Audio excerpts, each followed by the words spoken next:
సంగారెడ్డి జిల్లా జైరాబాద్ నియోజకవర్గంలో బీఆర్ఎస్ లోకి చేరికలు జోరందుకున్నాయి. ఎమ్మెల్యే మాణిక్రావు సమక్షంలో మాజీ ఎంపీటీసీ దేశెట్టి పాటిల్, గుంజేటి గ్రామానికి చెందిన బీజేపీ నేతలు, కార్యకర్తలు బీఆర్ఎస్ లో చేరారు. దేశంలో బీజేపీ, రాష్ట్రంలో కాంగ్రెస్ ప్రజలను నిలువునా మోసం చేస్తున్నాయని మాణిక్రావు మండిపడ్డారు.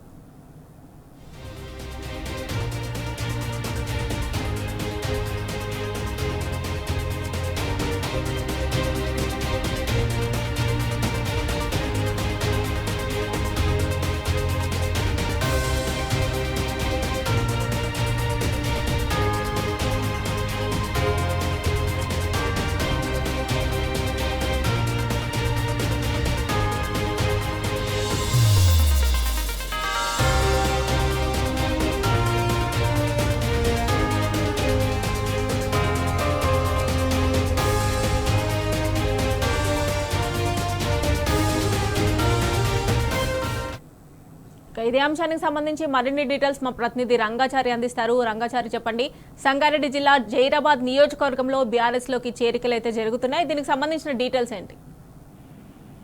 మమత, జహీరాబాద్ నియోజకవర్గంలో బీజేపీ పార్టీకి సంబంధించిన చాలా మంది కార్యకర్తలు బీఆర్ఎస్ పార్టీలో చేరడం జరిగింది. నిన్న స్థానిక ఎమ్మెల్యే మాణిక్రావు సమక్షంలో నేల్కల్ మండలానికి సంబంధించిన పలు గ్రామాలకు సుమారు 100-150 మంది కార్యకర్తలు బీజేపీ పార్టీకి రాజీనామా చేసి బీఆర్ఎస్ పార్టీలో చేరడం జరిగింది. అంటే ఈ స్థానిక సంస్థల ఎన్నికలు సమీపిస్తున్న సందర్భంలో ఈ బీఆర్ఎస్ లో ఈ చేరికలు జరగడం అనేది ఒక ప్రాధాన్యతగా చెప్పుకోవచ్చు. ఎందుకంటే ముఖ్యంగా ఈ నియోజకవర్గంలో మొదటి బీఆర్ఎస్ పార్టీ గత ఎన్నికల్లో విజయం సాధించింది.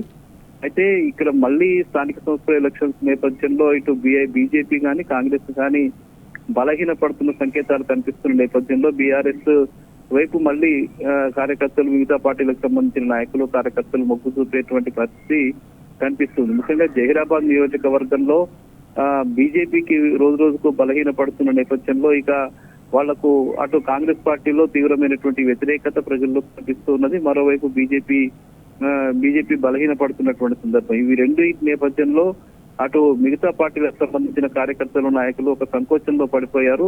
మళ్ళీ బీఆర్ఎస్ వైపే భవిష్యత్తు కూడా బీఆర్ఎస్ కే ఉంటుందనే ఒక భావన మిగతా పార్టీ నాయకుల్లో, కార్యకర్తల్లో కనిపిస్తూ ఉన్నది. అందులో భాగంగానే నిన్న న్యాల్కల్ మండలానికి సంబంధించిన పలు గ్రామాలకు సంబంధించిన కార్యకర్తలు, బీజేపీ కార్యకర్తలు బీఆర్ఎస్ పార్టీలో స్థానిక ఎమ్మెల్యే మాణిక్రావు సమక్షంలో చేరడం జరిగింది. మరికొంతమంది కార్యకర్తలు, నాయకులు కూడా ఇదే ఆలోచిస్తున్నట్టుగా తెలుస్తుంది. అటు కాంగ్రెస్ పార్టీకి సంబంధించిన వాళ్ళు కూడా ఇదే భావనతో కనిపిస్తున్నట్టు పరిస్థితి కనిపిస్తుంది. మొత్తంగా ఉమ్మడి మెదక్ జిల్లాలో ఇటు ఆ 10 నియోజకవర్గాల్లో, ఉమ్మడి మెదక్ జిల్లాకు సంబంధించి 10 నియోజకవర్గాలకు సంబంధించిన కాంగ్రెస్ పార్టీలో కూడా రాబోయే స్థానిక సంస్థల ఎన్నికల్ని ఎలా ఎదుర్కోవాలనే విషయంలో కొంత ఆలోచనలో పడ్డట్టు కనిపిస్తుంది. ఎందుకంటే రాష్ట్ర ప్రభుత్వం గత సంవత్సరంన్నర కాలంలో అమలు చేస్తామన్నటువంటి 6 గ్యారంటీలు ఏ ఒక్కటి కూడా సక్రమంగా అమలు చేయనటువంటి పరిస్థితి కనిపిస్తున్న విషయం తెలిసిందే. ప్రజల్లోకి వెళ్తే ఎట్లాంటి రెస్పాన్స్ వస్తుంది, రేపు కాంగ్రెస్ పార్టీ టికెట్ మీద కానీ, బీజేపీ పార్టీ టికెట్ మీద కానీ వెళ్తే ప్రజల నుంచి తీవ్రమైనటువంటి నిరసన వ్యక్తమయ్యేటువంటి పరిస్థితి కనిపిస్తున్న నేపథ్యంలో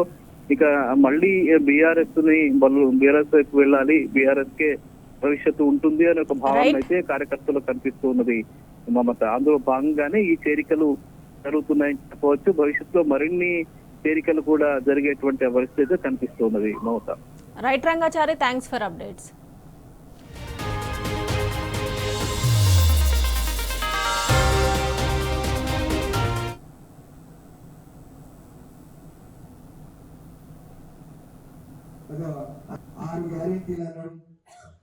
గ్యారంటీలు ఒక్కటి కూడా చక్కగా చేయలేదు. అరకొరక బస్సు ఇచ్చిండు. బస్సుల పరిస్థితి మా మహిళలకు తెలుసు. ఏ పరిస్థితి మహిళలకు మీ అందరు తెలుసు. అమ్మలకి బస్సులో కూర్చుంటే ఎంత పరిస్థితి, కూర్చోడానికి కాదు. అది పురుషుల సంగతి అయితే మరి ఘోరంగా. మరి కరెంట్ అన్నాడు, కరెంటు 200 యూనిట్లే కన్నాడు. ఎంతమందికి వస్తున్నదో మీకు తెలుసు. అన్నాడు అందరికీ, కానీ ఇచ్చింది మాత్రం ఎంత